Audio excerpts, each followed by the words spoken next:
हमारा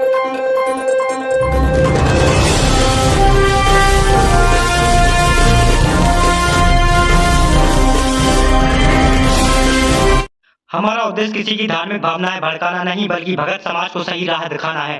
दर्शकों, स्वागत है आप सभी का हमारे YouTube चैनल MP फास्ट खबर में। आप सभी देख रहे हैं हमारे चैनल का प्रोग्राम आध्यात्मिक बड़ी बहस। आप सभी के बीच हम इस प्रोग्राम में लेकर आए हैं दो संतों के आध्यात्मिक विचार। एक तरफ है श्री अनोदाचार्य जी महाराज, तो दूसरी तरफ है संत रामपाल जी महाराज जी।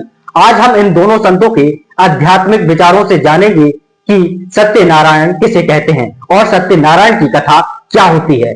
इस सवाल को हम विस्तार पूर्वक क्लियर करने के लिए आप सभी के बीच दोनों संतों के आध्यात्मिक विचार रखने वाले हैं। तो आप सभी को इस वीडियो से संबंधित राय हमें कमेंट बॉक्स में देना है और इस वीडियो को अंत तक आप सभी जरूर देखें। तो चलिए करते हैं वीडियो स्टार्ट और सबसे पहले जानते हैं विचार श्री अनोदाचार्य जी महाराज जी के। श्रीमन नारायण, आपके चरणों में कोटि कोटि प्रणाम। गुरुजी, मेरा प्रश्न ये है कि जैसे हम सत्यनारायण जी की कथा सुनते हैं तो गुरुजी जिन जिनसे कथा सुनी है वो बताया जाता हमें, लेकिन एक्चुअल में कथा है क्या सत्यनारायण जी की, ये हम नहीं सुन पाते हैं। सत्यनारायण भगवान की कथा क्या है? जी गुरुजी। है ना, सत्य किसे कहते हैं? ईश्वर को। भगवान की जो पूजा है, भगवान की जो कथा है, आप ये मान लीजिएगा कि भगवान की हर कथा, भगवान श्री कृष्ण की बाल लीला है, भगवान श्री कृष्ण के गोवर्धन पूजा की लीला है, कोई एक कथा को उठा लीजिए, एक लीला को उठा लीजिए, वह एक कोई भी चैप्टर, कोई भी कथा को आप सत्यनारायण भगवान की कथा कह सकते हैं। वही कथा है। सत्यनारायण कौन है? सत्य मतलब ईश्वर। ईश्वर की कथा, भगवान नारायण की कथा जो ऑलरेडी सत्य है, उस सत्य कथा को सत्यनारायण जी की कथा कहते हैं। कोई भी कथा आप उठा लीजिए एक चैप्टर, तो वो एक कोई भी कथा, बाल लीला उठा लीजिए, गिरिराज जी के पूजन का उठा लीजिए, राम जी के वनवास का सुन लीजिए, सुना लीजिए, ये सब सत्यनारायण भगवान की कथा ही है। यही कथा है, भगवान से जुड़ी हर कथा सत्यनारायण भगवान की कथा। दर्शकों, अभी आप सभी ने सुने श्री अनोदाचार्य जी महाराज जी के आध्यात्मिक विचार। आइए अब जानते हैं संत रामपाल जी महाराज जी के आध्यात्मिक विचार।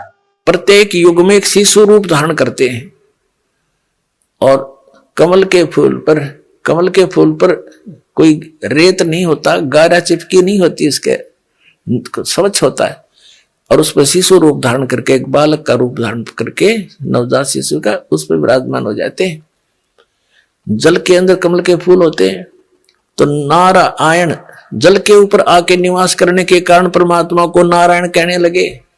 ये नारायण की जो परिभाषा है, ये उपमा कबीर परमेश्वर सत्य पुरुष के ऊपर है, लेकिन हम अन्य को भी फिर नारायण कहने लगे। जैसे भगवान विष्णु शेष नाग पर लेट गए समुद्र में, तो उसको नारायण कहने लगे। ये भी नारायण है, लेकिन रियल नारायण कोई वो कबीर साहब है। जैसे डिप्टी कमिश्नर भी साहब कहलाता है, एक कमिश्नर भी साहब कहलाता है, मंत्री को भी साहब कहते हैं और मुख्यमंत्री भी साहब कहलाता है, प्रधानमंत्री भी साहब है, राष्ट्रपति भी साहब है। तो कहने का भाव ये है कि साहब तो सारे हैं, परंतु इन साहबों में अंतर बहुत है और वास्तव में साहब तो हमारे राष्ट्रपति और उसके बाद प्रधानमंत्री ही साहब असलियत है, तो बाकी उनके अनुचर हैं, उनके सहयोगी हैं, ये समझ लो। तो वास्तव में एक ही है नारायण, तो कबीर भगवान सतपुरुष। तो ये दूसरी प्रकार की जो सतीथि परमात्मा शरीर की धारण करते हैं, नवजात शिशु रूप धारण करते हैं और कमल के फूल पर विराजमान होते हैं।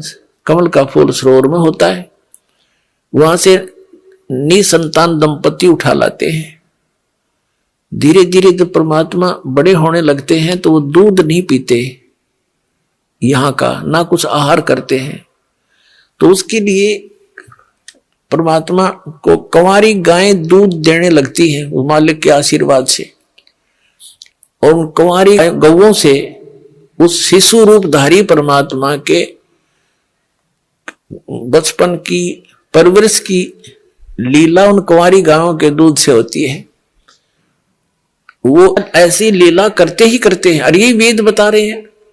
तो ऐसी लीला की किसने है? 600 वर्ष पहले कबीर परमेश्वर जी ने ये लीला करी थी। सतलोक से आए थे, कमल के फूल पर विराजमान हुए थे, उनका कोई माता पिता नहीं है। वहां से नीरू नीमा नाम के 2 मुसलमान दुल्हा उठा ले गए थे, पति पत्नी थे, और वहां 25 दिन उन्होंने कुछ खाया पिया नहीं। उन्होंने चिंता बनी कि बच्चा मरेगा, तो परमात्मा की रजा हुई। एक साधु रूप में परमेश्वर के आदेश से एक साधु आया, वो थे भगवान शिव जी, वो पहचान नहीं सके उनको। उन्होंने बताया कि कुंवारी कबीर परमात्मा को गोदी में लिया शिव जी ने संत रूप में। तो परमात्मा बोले थे कि इनको कहो, नवजात शिशु 25 दिन के बालक बोल रहे हैं कि महाराज जी इनको कह दो एक कुंवारी गाय ले आवे और उसको दूध देगी, आप थपकी लगा देना, उसके कमर पर आशीर्वाद देना। ऐसा ही किया गया, वो कुंवारी गाय दूध देने लगी। कबीर परमात्मा पिया करते थे। ऋग्वेद मंडल नंबर 9 सूक्त नंबर 1 मंत्र नंबर 8 और 9 में यह सतिथि बताई है कि सर्व उत्पादक प्रभु, सब पापों का नाश करने वाला, वो 3 प्रकार से की शरीर की सतिथि से हम सबका धारण पोषण करता है। तो दूसरे प्रकार की ये सतिथि, ये नवजात शिशु रूप धारण करके आते हैं। फिर धीरे धीरे जो कुंवारी गाय के दूध से उनकी परवरिश की लीला होती है, फिर धीरे धीरे बड़े होते हैं। तो छोटी उम्र में 5 वर्ष की आयु में ही बड़े बड़े विद्वानों के छक्के छुड़ा देते हैं, क्योंकि वो उपदेश करने के उद्देश्य से यथार्थ ज्ञान देने के लिए ही आते हैं। 600 वर्ष पहले परमात्मा आए थे, 120 वर्ष तक ये रहे और ये लीला करके चले गए थे। ये तत्व ज्ञान का प्रचार कर गए थे और आदरणीय धर्मदास साहिब जी ने लिपिबद्ध करके कबीर वाणी, कबीर सागर, कबीर बीजक ये ग्रंथ बना। दोस्तों वीडियो अच्छा लगा हो तो वीडियो को लाइक कमेंट शेयर जरूर करें और अपनी राय हमें कमेंट बॉक्स में जरूर दें। चलिए मिलते हैं ऐसे ही वीडियो के साथ फिर नेक्स्ट वीडियो में, तब तक के लिए जय हिंद।